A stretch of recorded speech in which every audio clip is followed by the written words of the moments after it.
से बोले deputy speaker Mohan Singh Bisht. CAG की 2 रिपोर्ट टेबल पर रखी गई। कैग रिपोर्ट में काफी अनियमितताएं पाई गई हैं। ये मोहन सिंह बिष्ट का बयान सामने आया है। पहले की सरकार ने बहुत हेराफेरी की। जहां अवैध अतिक्रमण है वहां पर बुलडोजर चलेगा। अब बुलडोजर चलाने की भी तैयारी हो गई है। विधानसभा के डिप्टी स्पीकर मोहन सिंह बिष्ट इस वक्त हमारे साथ मौजूद हैं। सर, बीजेपी सत्ता में आते ही एकदम एक्टिव मोड में नजर आ रही है। आज यमुना को लेकर के बड़ी बैठक है। इसके साथ ही आज मनजिंदर सिंह सिरसा ने दिल्ली का जो सबसे बड़ा मुद्दा है वायु प्रदूषण, जो कि अक्टूबर नवंबर में दिल्ली गैस चैम्बर बन जाते हैं, उसको लेकर के भी बड़ी बैठक ली है। तो यमुना आने वाले सालों में अगर बात करें तो क्या कुछ बदलाव दिल्ली देखेगी? निश्चित रूप से हम सब लोगों ने और हमारी पार्टी ने तय किया है, और पार्टी ने तय ही नहीं एक्शन चालू कर दिया है। जिस प्रकार यमुना नदी की में गिरते हुए 28 नाले जो थे, जिसकी वजह से यमुना गंदी हो रही थी, उसके काम हमने अभी शुरू कर दिया है। मेरे को जो लगता है इस बार यमुना के में गंदा पानी ना जाए, उसके लिए एक चैनल की तरह एक नाला बनाया जाएगा, और वो सारा पानी उस चैनल के अंदर जा करके फिर उसमें ट्रीटमेंट प्लांट बना करके फिर उसको जमुना जी में डालेंगे, और जिससे कि जमुना गंदी नहीं होगी, ऐसा मेरा मानना। सर, हेल्थ को लेकर के कैग की रिपोर्ट जो है कल सदन में टेबल की गई। मोहल्ला क्लिनिक की बात करें या कोविड में जो हेर फेर या जो भी करप्शन की हम बात करें, वो चीजें सदन के पटल पर रखी गई।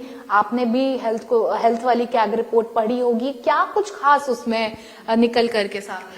ना, निश्चित रूप से यदि दिल्ली जैसी महानगरी, जहां पूरे देश नहीं दुनिया के सब लोग इस दिल्ली के अंदर रहते हैं, केंद्र सरकार द्वारा जिस प्रकार का बजट अलॉटमेंट किया गया था, वो बजट को पूरा खर्च नहीं किया गया, क्योंकि दिल्ली सरकार की सोच ऐसी नहीं थी कि कोविड जैसी बीमारी के लिए वो पूरी तरह से तैयार हों। वो तैयार नहीं थे। जहां जहां हॉस्पिटल बनाने थे, हॉस्पिटलों की उन्होंने कोई ऐसी व्यवस्था नहीं की। इसी वजह से केंद्र सरकार को इसमें दिल्ली के लोगों को बचाने के लिए कूदना पड़ा।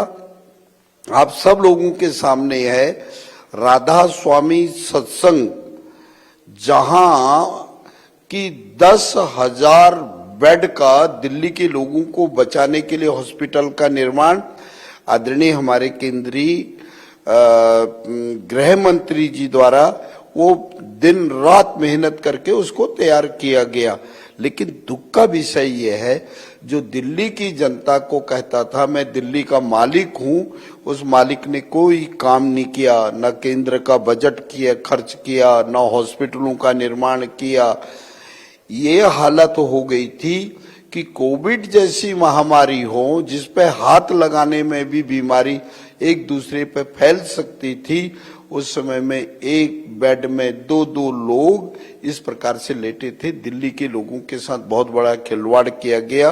कोई ऐसा काम नहीं किया गया जिससे दिल्ली के लोगों को इससे राहत मिलेगी। हद तो तब हो गई जब आसाम से ऑक्सीजन आना था, उस ऑक्सीजन यहां दिल्ली में नहीं लाया गया।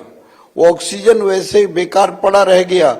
कई लोग ऑक्सीजन न होने की वजह से वो उनकी जीवन लीला समाप्त हो गई।